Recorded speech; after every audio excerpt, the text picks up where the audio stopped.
Just as a reminder, you can visit us at thoughtsexpanded.com.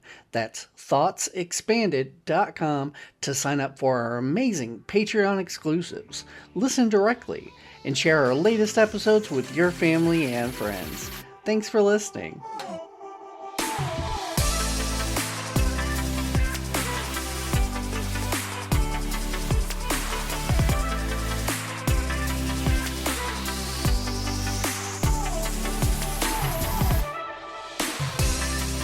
Hello and welcome to another episode of Thoughts Expanded. Today I am joined by Jacob. Hey. And Justin. What up, peeps? I'm joined by Jeff. You didn't say who you were. How's it going? Oh yeah, I am Jeff. That's true. That's you who I am. Just go around. Maybe he is Thoughts Expanded today. My thoughts are always being expanded. That's deep. Yeah. It kind of blew my mind there for a second. Today we're talking about games. We tried to record an episode about games. It was the second episode we ever recorded. We were like, we're a bunch of gamers. Of course we can record an episode about games. And then we recorded it and we all hated it. We deleted it. I think it's the only episode we've ever done that to. It's definitely the only episode we've ever tossed. I think I might have actually deleted it. I don't know if we still even have it or not. Yeah, it's gone. It's gone. Yeah. So we can't even release that as like a B-side for super fans one day. You know, I'll dig around. I might still have the actual audio files on my laptop. It's possible that I did download them before we deleted the source files on Riverside. Yeah. Well, we'll release that as a special bonus Patreon episode. There we go. Do you want to hear how much we suck? And our audio quality was so bad. None of us had any of our good mics. I would just see episode 1 for your audio difference. Yeah. I said over the summer I was going to go through and remaster everything, and I didn't do a single episode. Not one.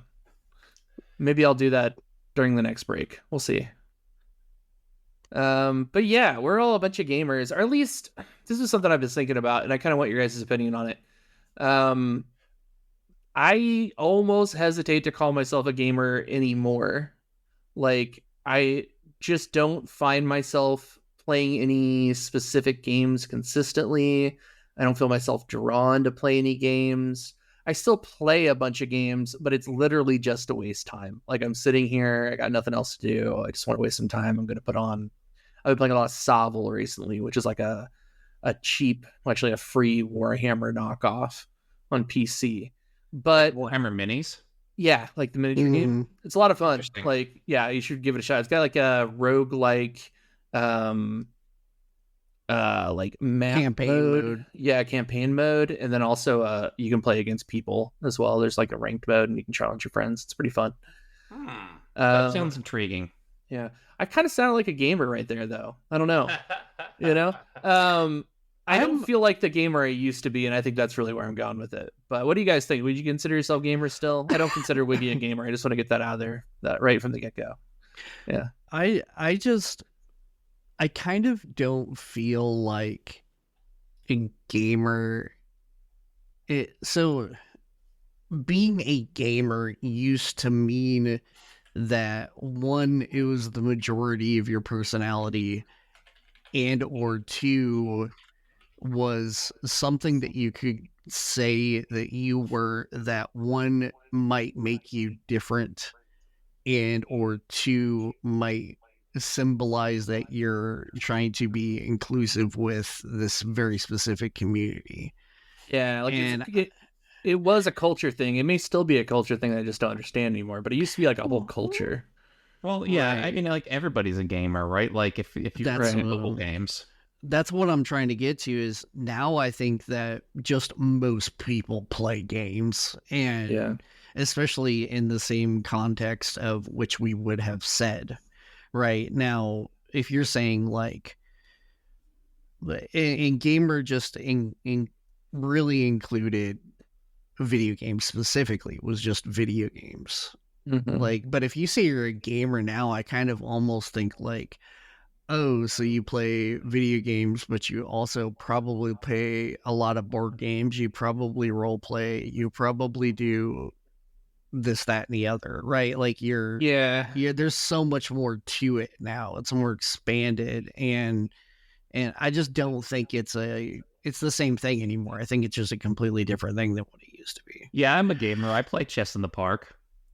Yeah. Yeah, like I do agree with you, Wiggy. I think that if I were to walk up to someone right now and say, "Hey, what do you do? What are you all about?" and they're like, "Oh, I'm a gamer," I wouldn't necessarily just peg them to be a video game player like I would have like 10 years ago, even. Sure. You know, like that term has definitely become a lot more broad. Yeah, I mean, I would consider myself somewhat of a gamer for sure. I mean, I was just looking at it, and Satisfactory 1.0 came out less than 2 weeks ago, and I played it for more than 40 hours. So that is half of a full-time job. So I would say that's somewhat of a gamer. Yeah, that's fair. I'm pulling up how much Sovel I've played recently. I only got the game 2 months ago, and I've got 71 hours in it. So I guess I'm still a gamer of some kind. Yeah, I mean, one thing is for sure true, that we are in a category of people who have built gaming PCs. Yes, that is absolutely true. Yeah, that's not. I mean, not to be elitist, but that isn't something that every gamer has done. So I mean, that's something we can certainly say, is that we care about PC gaming enough to have built our own gaming PCs, probably multiple times each. Yeah. I think I've probably built 4 PCs. I just straight up bought my most recent one. I didn't want to. That's probably when I lost my gamer card. So I just straight up bought a PC. Although I've manually replaced pieces. But. I mean, I built my latest one, but before that I had never built one. Yeah, that's because you didn't used to be a gamer. You're just a poser. I guess I was just a poser. Yeah. But would you play games on a laptop? Yeah, I had laptops. Yeah, I just never went full PC, other than when I had Jeff's. So Jeff had this computer that he bought for himself with money that he got from like graduation from high school, and he built this computer. To go towards college. That's going to be a story later in this episode, but yeah.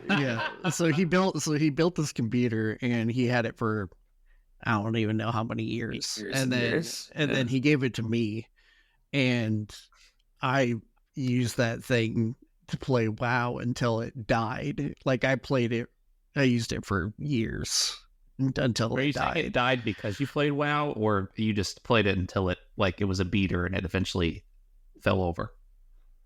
Both, probably. Yeah, I think died a good death. I think it died like a death. It actually died a couple times. It was just rejuvenated. Like, it's just some basic CPR without actually doing surgery to fix the heart. So, the CPU stayed the same, but everything else was gutted. Yeah. That thing had the. Oh, sorry. Go ahead. I was gonna say I had a PC die due to electric shock one time, a lightning strike, and it fried the outlet. I didn't have a good power strip, so that's a tip for any aspiring PC gamers: get a power strip, get a good power strip, because get a UPS, like for real. Like just invest in a UPS. They're not that expensive. You're already building a goddamn PC. Like you can spend $100 on a UPS and never have to worry about your computer frying. Can you explain what a UPS is? Uninterruptible power source. It's basically a tiny power bank that keeps itself charged, long enough for if your stuff goes down, you can safely shut your PC off. Right. Right. Makes sense. Okay. Yeah. I should get one of those. You should. Yeah. Yeah, I should probably get one. It does protect against lightning strikes. Well, it does. It usually has a surge protector built into it. Yeah. Okay. Yeah. So the only problem with surge about my files, I care more about the fact that my stupid power supply isn't going to fry because of a lightning strike and bad wiring in the house. Exactly. Yeah. I definitely blame bad wiring for that one.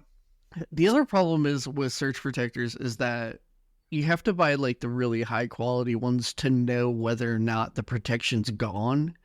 Because you can have a surge for any reason, and that protection goes away after it's used. It's not like something that just stays there forever. Sure.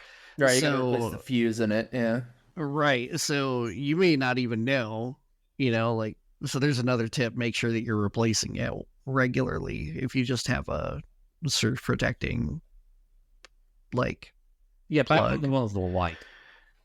just go on Amazon and subscribe to monthly power strip delivery. And just swap them out every month. Donate whatever you don't use. It's a tax write-off. This is a good idea. Do it. There we go. Call me Jeff Bezos. You're Jeff Bezos. Oh, shit. Jeff Pretenders. Okay, so you were talking... Okay, first of all, that computer I bought... I guess I'm just going to tell this story. Because I wanted this episode to be more than just about video games. Because for all of us, a big part of our lives has been role-playing games and board games and just games of every kind. Sure. So I really wanted us to talk about all of that. And I feel like a great spot is to start with how I built that PC that I gave to Wiggy eventually. And what else I did with that money I got after graduating. Okay. So I was there for this. Yeah, it was great. It was so much fun. First of all, I got $5,000 in bonds that had matured from my grandmother when I graduated high school. It was supposed to go towards college, but so it did not do that. Instead, it funded what was the greatest summer I think I've ever had. Justin was there for the whole ride as well. I bought that PC, built it from scratch. I bought a killer sound system for that thing. It had like 5.1 surround sound with like a really good at the time Sound Blaster card. This would have been like 2003. We're talking 2000 summer 2003 is what we're talking here. Yeah, so like it was like an expensive build. Like I probably spent like $1,900 putting this thing together at the time. And yeah, so that was like a good like $2,000 probably after shipping all that to get that thing put together. So I had like $3,000 left. I spent that money buying every role-playing book we could possibly want. Like I just went ham. I bought us everything we want. I bought us all these like brand new dice. I bought these little precious stone carved dice sets, like one in a different like type of stone for each of my friends. Okay. And those things were like $45 each. Like I just went crazy. Like we just had the best summer. I paid for all of our meals and shit. And we just balled out and played Exalted for the entire summer, which is to this day still my favorite role-playing game, like as far as pen and paper goes. It is a Wizard of the Coast D10 based system. It's fantasy, but not high fantasy. It's very like anime inspired. It's and just a correction. It's a White Wolf. Wait, what is it? Wizards. Well, I mean, Wizards of the Coast owns White Wolf, but not at the time. That's true. They didn't at the time. That's true. But yeah, like what that summer and the stories that we told with each other playing Exalted were just like, I don't know that I've ever been more of a gamer than I was at that point in my life. You know, like sitting around a table for literal days on end for a summer and rolling dice and laughing and Wiggy lighting my beard on fire and like just all of these great stories that came from that. And it built this like love of role playing that I feel is a bit of a dragon I'm still chasing to this day. Sure. Like, I just don't know that I'll ever get back to how good that particular summer felt. But I am going to keep role playing until, I either die or it happens again. So I think something to say to that real quick is that there's something about nostalgia is specifically when you're in your formative years, like, because we also spent a lot of that time playing stuff like Warcraft multiplayer, and like gaming lands, listening to the Dota song, thinking we were cool, and like like that's an entire part of this experience was just the amount of time after graduating high school that you just got to do whatever you wanted and spend as much time as you wanted with your friends. Like we would spend a week together. Yeah, we'd be at Steve's house for a week. Yeah. Yeah, like just not doing anything else, which is just not possible to do now. Like, I mean, I guess we probably could, but it would be but we'd have to plan a vacation and get sitters for kids, and like it's It just would not be even a possible thing. these days. Yeah, it would just be a Right. thing. Yeah, I mean, I guess I've had similar experiences to that. Like, I had a job in high school and out of high school, so I never had like a time when I literally could just be at a friend's house for a week.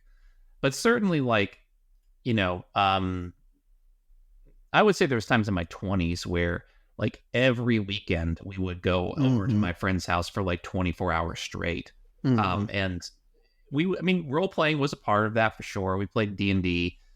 We also played like a lot of Dungeon Defenders and like Crusader Kings and stuff like that.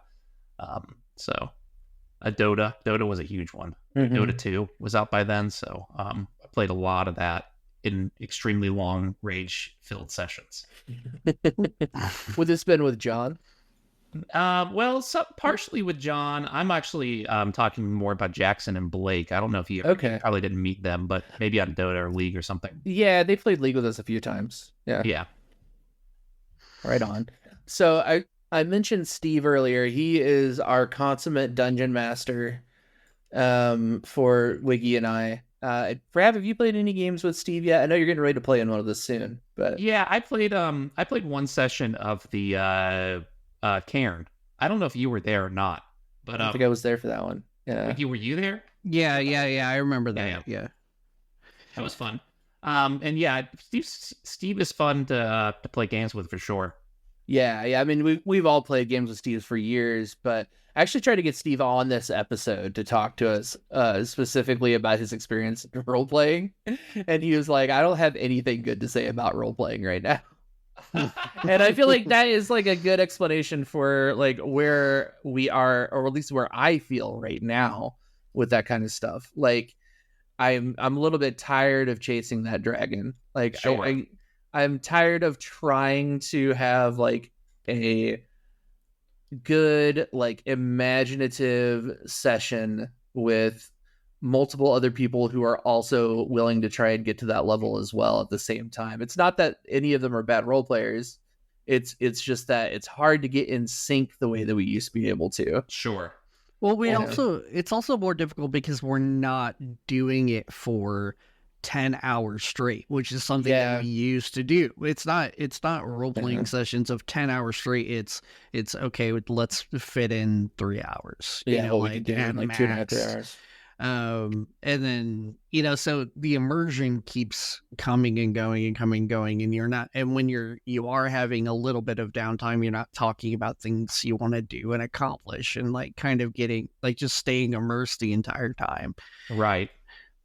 I feel like the lack of smoke breaks is a bad thing too, because I feel like we did all of our good scheming smoking on Steve's porch. Like right after something in the game had happened, we all need to go take a break, and we're just sitting there plotting, and then we come back in and we have all these great plans to like enact. And we don't really get the chance to do that anymore. Yeah, for sure. I mean, I think a big problem with the modern role playing experience is just that, like, I mean, at least as adults, right? Like, I think that it seems like there's almost like a sense of obligation to keep it together some weeks. And it's like, I don't know, like, does that benefit anybody to play? I mean, it's like, if you don't, then the whole thing is going to guarantee to fall apart. And you're not going to have fun again doing it. And if you do, then you're going to have a bad time, and you're going to, like, your next time maybe slightly less fun, especially if you're still not in the mood, Yeah. So we've tried to negate that recently. Like, that's something that we've been trying to combat within our little group. And what we've done is we've just started playing games where it's okay if somebody can't make it. Sure. Like, if you don't feel up to it, if you can't make it this episode, everybody else can still play. Your character has this other thing they're working on. It's all right. Right. And I feel like that's just how it's got to be these days. So. Sure. Yeah. And the other thing is, we also have to, it's hard to do everybody wants to play, right? Like some people really get a kick out of being a DM or GM, you know, and that's like their main thing. But at the same time, even they want to play, right? Yeah. So being able to do a rotation every once in a while of having somebody different run something is really important. And that's something that we struggle with. I'm going to run something. I'm going to do it. And I'm probably going to do it in Exalted just because why not roll a handful of dice? And I might actually make people roll actual physical dice because it's more fun. Like, because we're virtual now. We're not doing it in person anymore. Yeah, that's another big bummer. Yeah, and that's part of the bummer too, right? Like, so there's things you can do, but you got to be able to rotate every once in a while. Like Stevie's got to have a break, and he's got to have fun and just be a player. Like I was talking to our other friend Cage about it just recently, and he was saying like being a player is selfish. And it's selfish because you only have to focus on just whatever the thing is that you feel like you want to accomplish, right? Whereas with a DM, your job is to make sure that everybody's having a good time. Sure. And you're trying to tell some sort of story, right? With the players, right? Well, I mean, it depends on your GM style, but I don't want to get that deep. But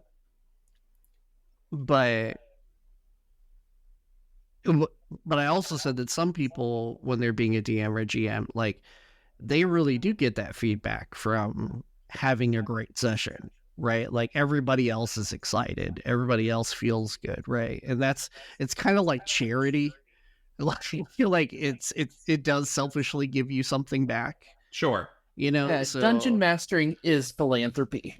Yeah, because you do have to pay a lot of money to do it. Like you got to own the books. I mean, you gotta own the books, you know. But, yeah.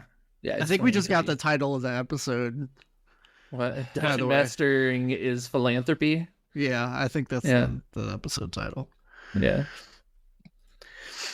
So I don't feel pulled to play as many video games these days, but I do feel the pull towards like those social games.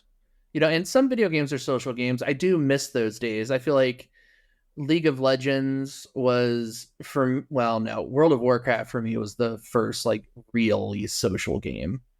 You know, but in the time where we met you, Jacob, at that point it was League of Legends. You know? And that game was just so, at the time, was so much about communication and so much about, you know, working as a team.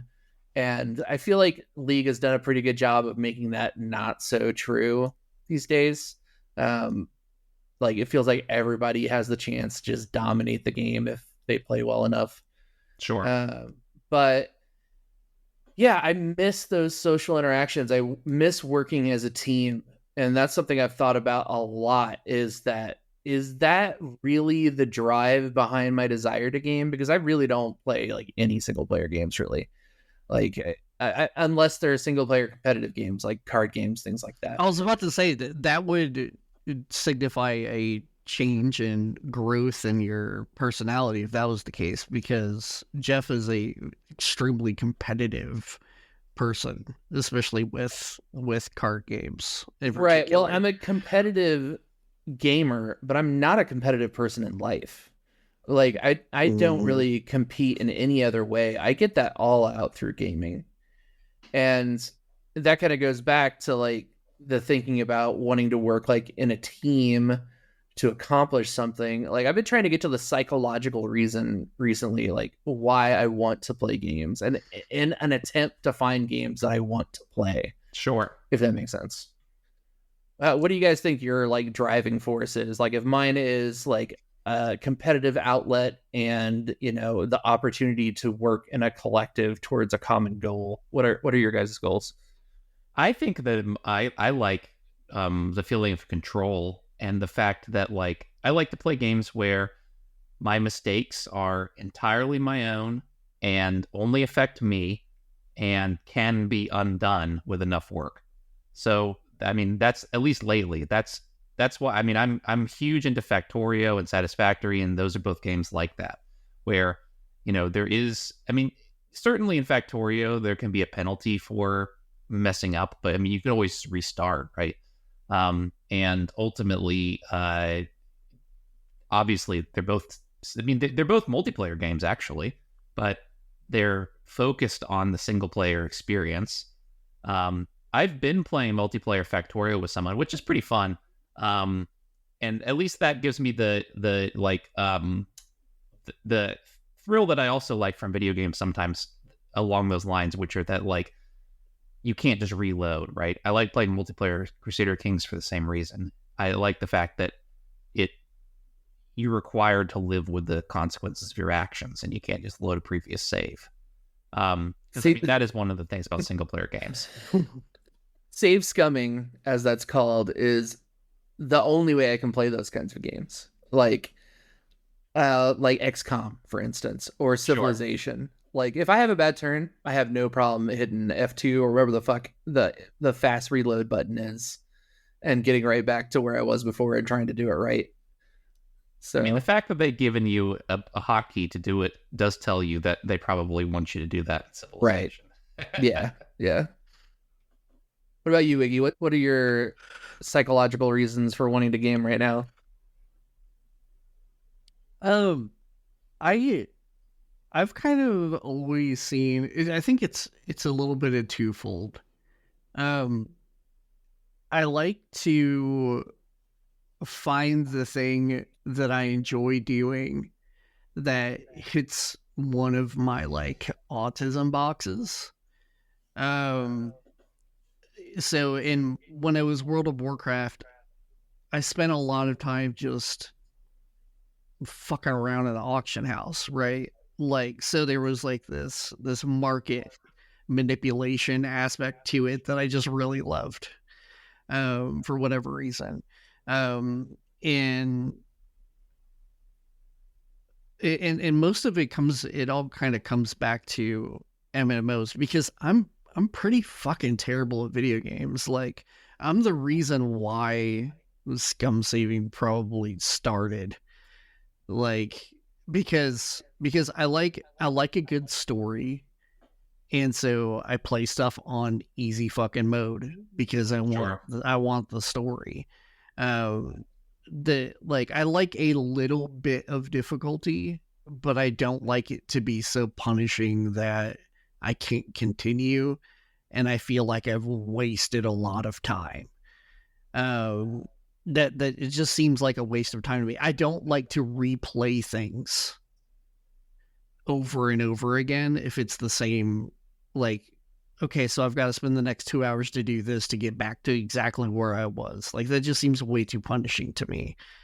The other part is a bit of a social aspect where I can find things that are creative that I can't find anywhere else.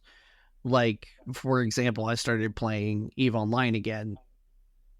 I think it was maybe 3 months ago, something like that.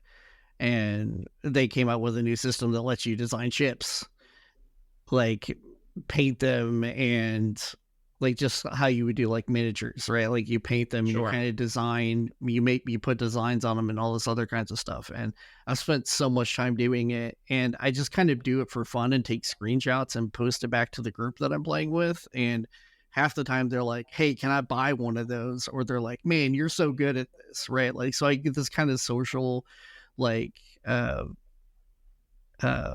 social aspect to it, but it's also artistry in a way, and I'm really bad at all art, so I kind of found my medium in a way.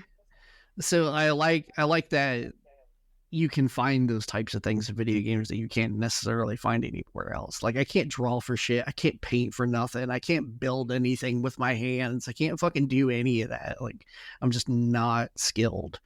But I was able to find that, and that seems really valuable to me. So, but I'm really picky and choosy on what I play too. Sure. So, So a little bit of social, a little bit of artistry, maybe a little bit of just story. Yeah. It's funny hearing you talk about the reasons why you played World of Warcraft. Because, I mean, we were obviously we were playing at the same time. And, like, my goals when playing that game were just so different than your goals. And, like, I knew that at the time, too. It was, like, really obvious. Like, I wanted to raid lead. I wanted to, I was all about, like, getting the hard task done. Like, that is what I was looking for in that game. And thank you for coming along with me for that. I know I dragged you a few times into raids. But I mean, I got to experience some of those things because of it, so that was nice. Yeah. Like otherwise, I never would have done those things. So Sure, that was fine. Yeah, and like that was the most rewarding part, really, of like raid leading and like doing like 25-man dungeons. Is that the big one? Well, we did Serpent Shrine Cavern is the one. And I got the Black Temple. It was like 10-man or 25-man, right? It used to be 40-man too. Yeah, back in the original there was 40-man, but we started playing in the first expansion. Yeah.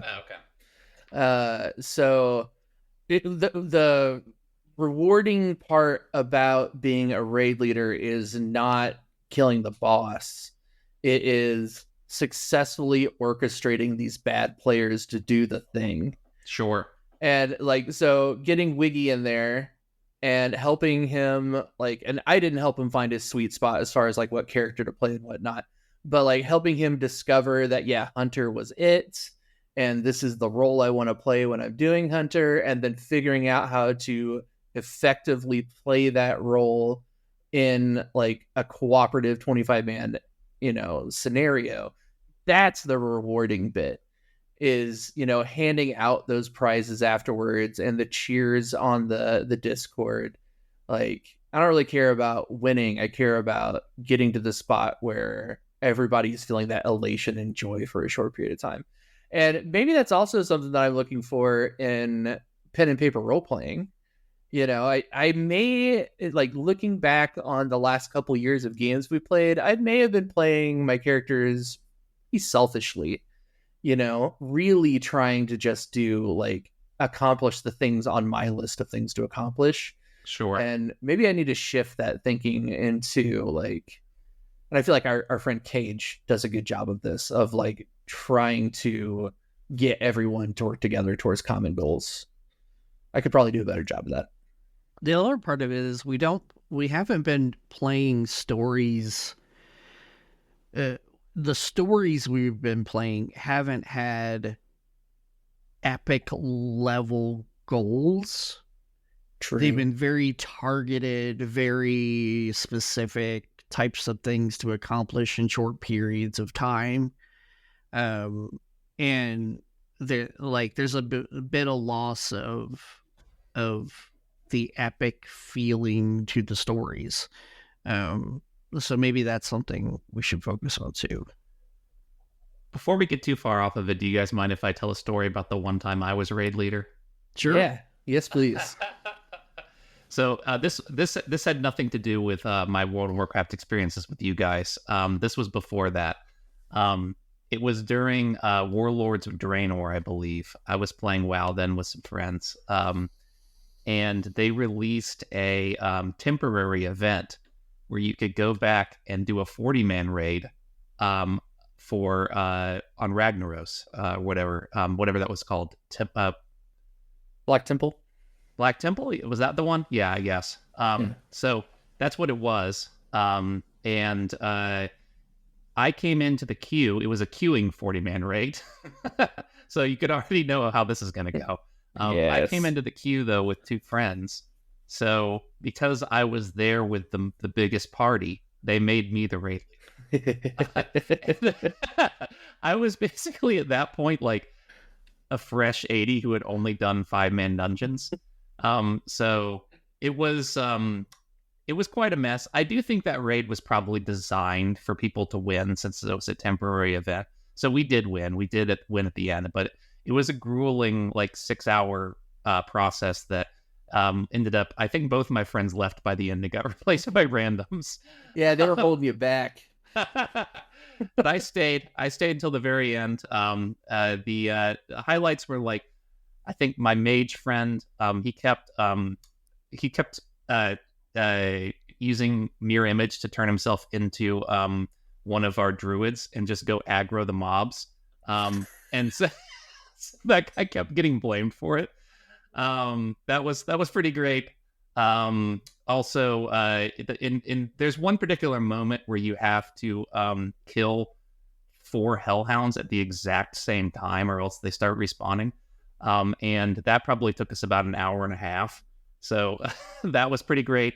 Other than that, of course, yeah, winning in the end was nice. But after that after that experience, I'm not sure that it was worth it for me, for sure. Yeah. I mean, I have raid led over the years in a couple different games, but mostly World of Warcraft. And I did it in the original releases and then when they released the classic versions. And it destroys my life when I start playing that game. Sure. Like, I can't help but dedicate everything within me to that game when I play that game. So I just can't play it anymore. Like, I think they fucked the game up enough at this point. They have. Yeah. That, like, I don't think I could really get back into it. Like, because, like, I really, really loved my paladin, my holy paladin, and I really, really loved playing it the way that it used to be played. And I did hop into it not that long ago, and, like, I don't know, I did, like, a free, like, 10-day trial to try the expansion or something, and, like, it just played so differently that I just couldn't get into it. So I don't think I'll have that issue again. But, man, WoW Classic had, like, some bizarre secret sauce in it that really just drains your soul and wallet and time. And Sure. I'm kind of glad that doesn't really exist anymore. But it's coming again in some way. Yeah, I mean, I've got it right now Burning with these. Crusade, right? I mean, that they're going to re-release Burning Crusade again. They already did it. Oh, I'm sure they will, because they've done it once and it was so successful. Yeah, I guess it's true. Most people hate I it. won't go back to. Well, you can't say it. I don't think most people hated it. Like, a very loud minority, then an extremely loud minority. Yeah. I played it the second time with Jeff. That was really fun. Like that. Yeah. I mean, we did get through the whole. I didn't survive for the whole expansion. I think I made it through tier 2, but that was a ton of fun for me. It was nice to have a community of 25 people that were or more that were like I considered to be close friends. Mm-hmm. At least for the time being. And some of them are still my friends. So that was cool. Yeah, it was a good time. There's another aspect of gaming that I want to bring up. Sure. And that's board games. And I'd like to start board games off with a story. Okay. If you don't mind.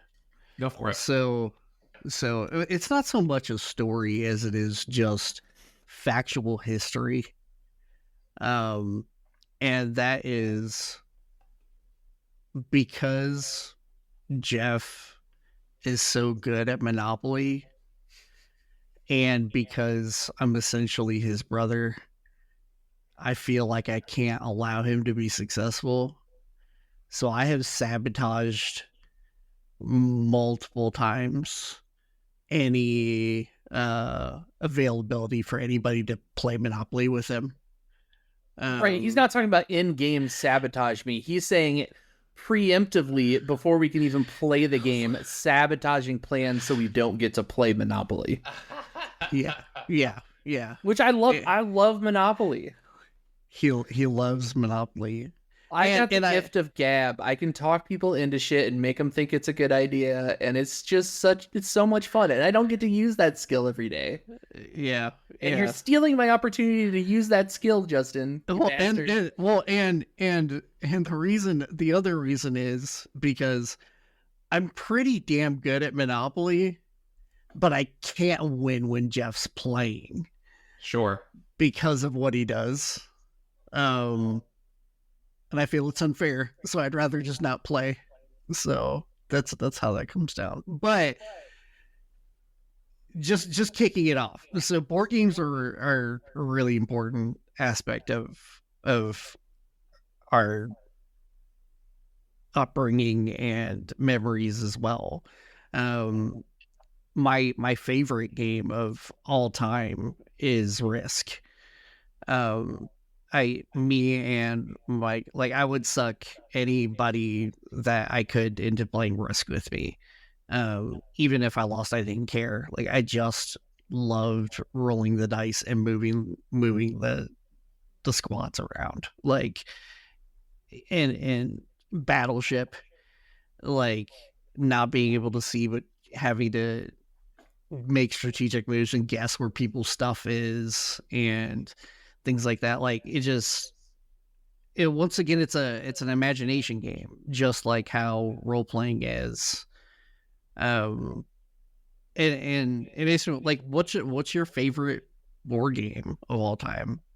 Like, I don't know if Monopoly is Jeff's. It might be, but Mine's probably Secret Hitler.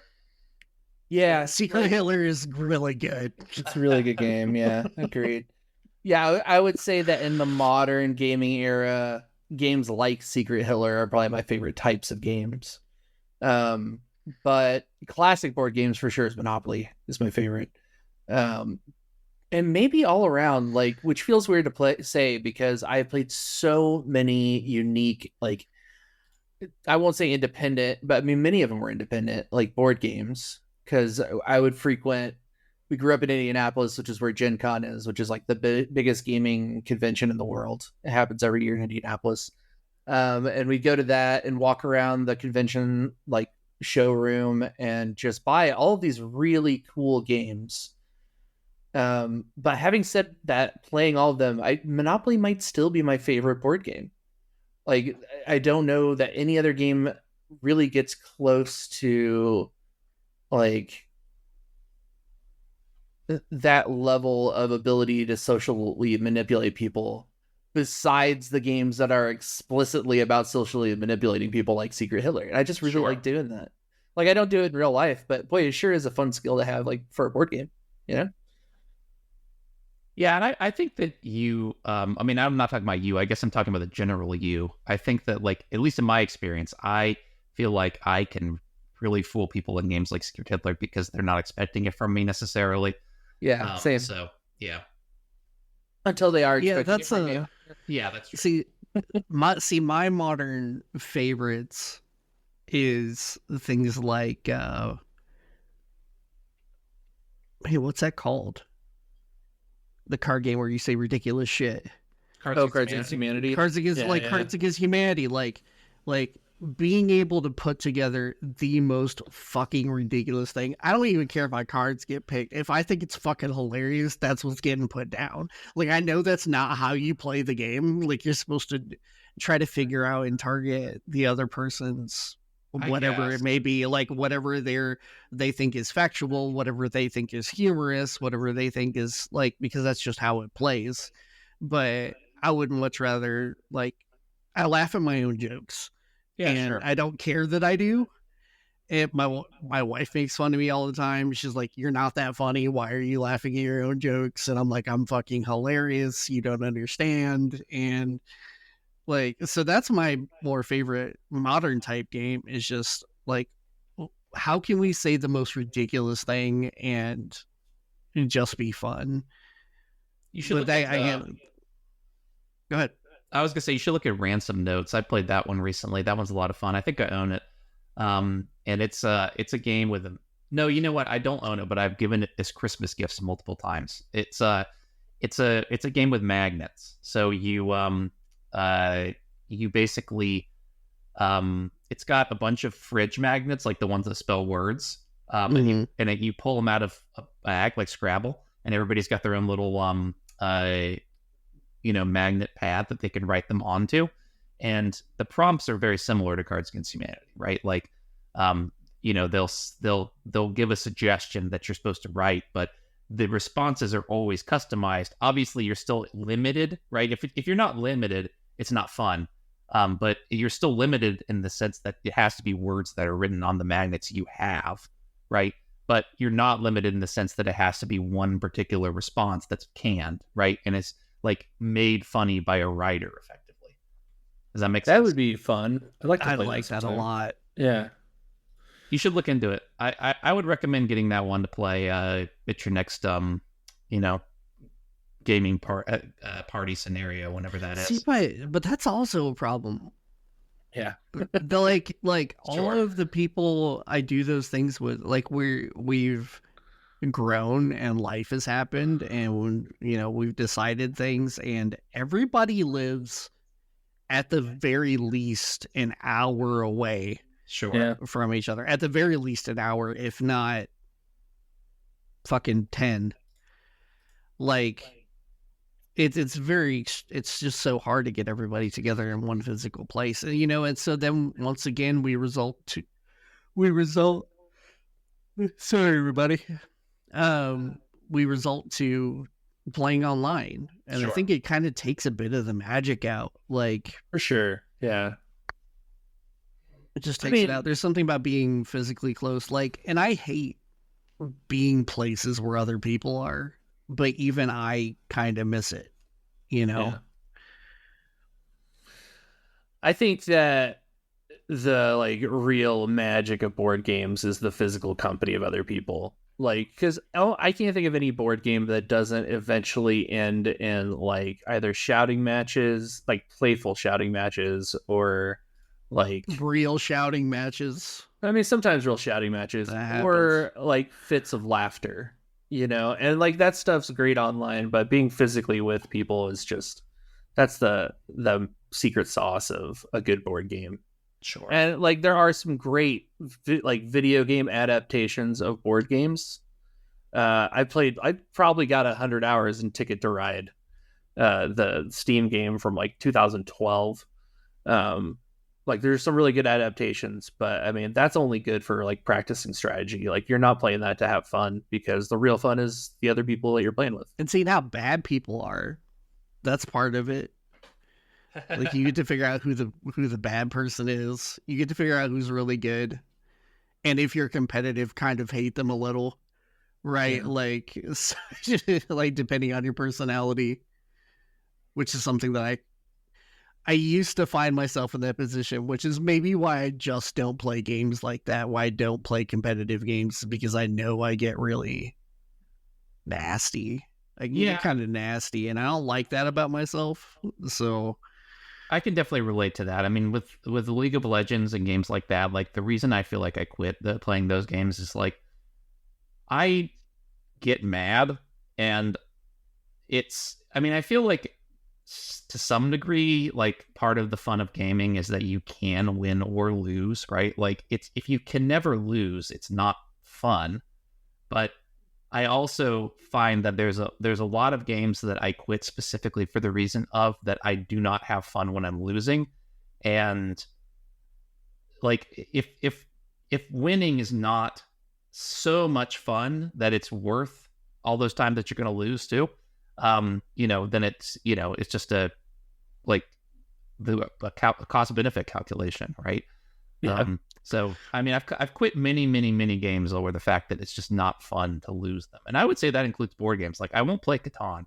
That game I do not have fun losing. It's like you could see it in already written that you're going to lose when you lose, and you're just sitting there for another hour and a half waiting for that person to claim victory. Yeah, agreed. And you may have hit the nail on the head for the reason why I have also quit most games. It's the reason ultimately I quit raid leading in MMOs, is because it got to the point where like everyone has the coordination at that point. We've all done it enough times that we are capable of doing things, but still failing over and over again is so much more frustrating when you know that you should be, able to get it like that, and so that's definitely why I quit. Every single time I've quit playing World of Warcraft, that's been the reason why. It's because it didn't feel worth it to log in and raid anymore. And yeah, that's definitely the reason I don't play League of Legends anymore. Just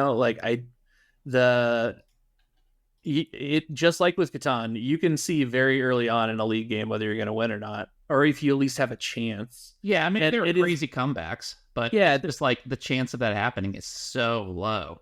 Right. And oftentimes the grind to get to the crazy comeback is toxic and awful from your teammates. Right. You know, I never wanted to play League of Legends without at least 3 friends with me to know that we could gang up on somebody if they were being an asshole. You know, and the reason that we met you, Jacob, is because we were tired of playing with assholes, you know? And Right. I don't know, like the it doesn't even feel that great to win at League anymore. So why would I even play it? You know, Well, I feel like that you were tired of assholes and you decided to play League with me. I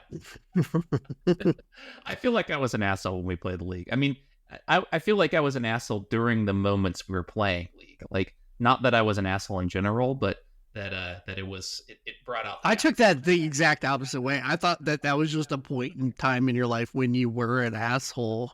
I mean, and maybe that's what I thought you meant. That's what I thought you meant. So yeah, I may have been, but also definitely League certainly made it worse. yeah. Well, League does that to everyone. Like, I have raged at people on League of Legends, and I am just not one who rages. You know, but it brings out the demon in you. You can only poke the bear so many times before it's gonna bite. You know, Right. Also, there's something to be said about, and I feel like this is something that's very, very, very wrong with modern game design, and that is the idea of you can make a game to where winning or losing doesn't seem important because the game was played beautifully.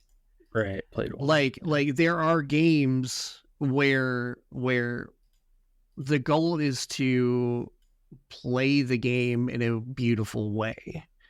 And in the very beginning, I feel like League had that nailed, which is why they got so big. It was like, it doesn't really matter if I win or lose. Like, yeah, I want to win, but we lost because of this issue, but it was still a really great game. So I'm not really that mad about it. That quickly turned, but Quickly, we played that game for a like, long quickly, time. it played really quickly, but it was possible, right? When you play things like when you play chess, right? You can respect that somebody beat you because they did a thing in a beautiful way. Like it's kind of hard to explain, I guess, what I'm like for me to explain it, but I am much more about playing the game well and knowing that if I have an opponent, they also played the game well. And then whoever won is just whoever won. And I feel like that's also the thing that we strive for when we role play. You want the villain to be good enough at being a villain to make you really want to stop them. Right? And yeah, most of the time you win, right? Because that's just kind of how it's designed. But that's not what you're thinking about at the time. When the end comes, you're like, okay, well, like we did all of this stuff and got to this point, and now we did it, yay! You know, like I feel like that's missing from modern game design. Like you just don't see that anymore. You see it kind of tried with some sandbox games. I think probably the most recent one that's probably gotten close to it, even though I haven't played it, was probably the Zelda game.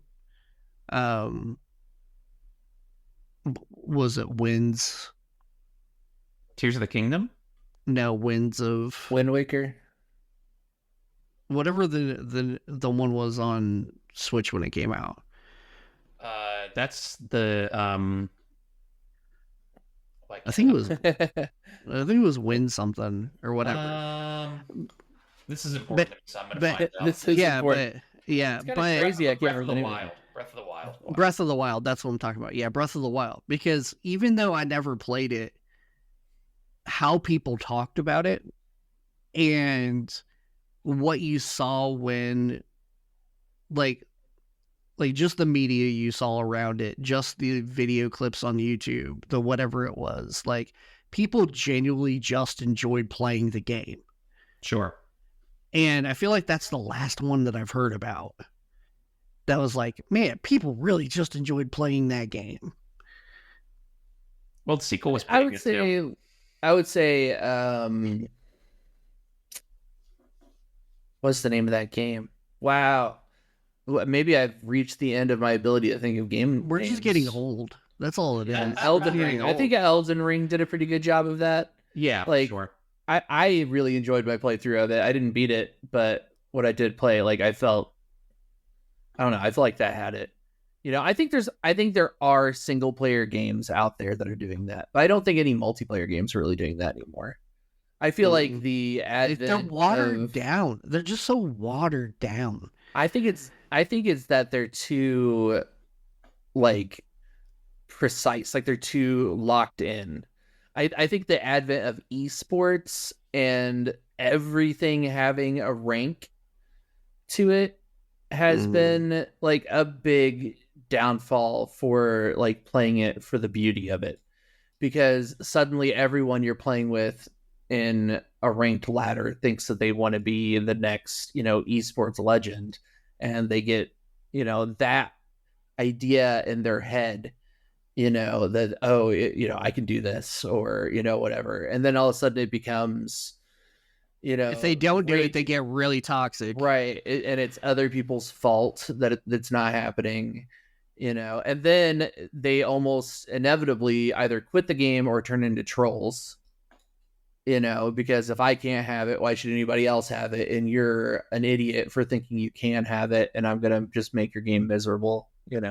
I feel like esports might be to blame for that in particular. Like, and I can't believe we're 56 minutes into this and I'm really just not bringing this up, but I mean, that is like the problem with card games today too, like Magic the Gathering in particular. It's been a problem with Magic the Gathering for like a decade plus, but is that everyone thinks they're going to be on the pro tour, or everybody thinks they're going to open a Charizard for Pokemon. Sure. I don't know what the fuck it is for Yu-Gi-Oh. I don't know what Yu-Gi-Oh people are doing. I don't think it's a thing anymore. Not activate my trap card. No, Yu-Gi-Oh is still a thing. Still big. It's huge. It's huge. Yeah. Or the new Disney card game that came out. That's supposed to be pretty good as well. There's one like Flesh and Blood that a bunch of people got into. Yeah, Flesh and Blood is huge. Have you played that? Yeah. I haven't played it myself, no, but was literally just watching a video about it maybe earlier today because I was flipping through some other card game videos. But yeah, that game's huge too. And I know like the idea of becoming a pro player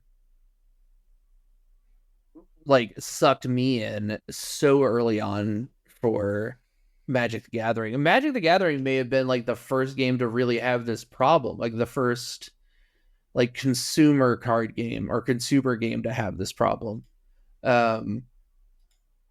Because I mean, this would have been back in like 2002 to 2005 ish, where like everyone I was playing Magic the Gathering with thought they could make it to the Pro Tour, and everybody was playing for the sole reason of going to like a tournament, so every like casual game suddenly wasn't fun and casual. It was prep for a tournament. And it just meanwhile Wiggy was the only one playing for casual enjoyment, making decks that should not work but worked. And like that's just that's a difference. Like there are people who like will seek out the more casual version. Like even right now, like with when I'm playing Eve, like some of the guys are very hardcore. It's part of their lives. Like how we were when we played WoW, and everybody that I play with is at least 6 to 7 years younger than I am, if not more. Like they're just younger, and they grew up playing the game, and like it's their parent, and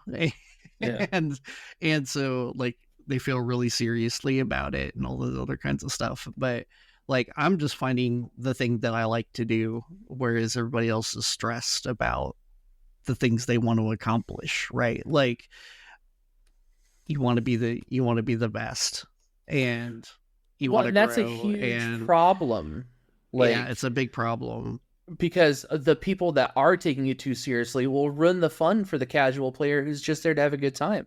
Like, Mhm. I won't go to a Magic pre-release anymore because I know that it's not going to be just a good time playing with a new set. It's going to be people grinding, to win the, whatever promo card is being given away to the, top two players or whatever, and I feel like that turns away a lot of people. I feel like, and again, that goes all the way up to like the modern day video game issue, like with League of Legends or, any competitive shooter, whatever it might be.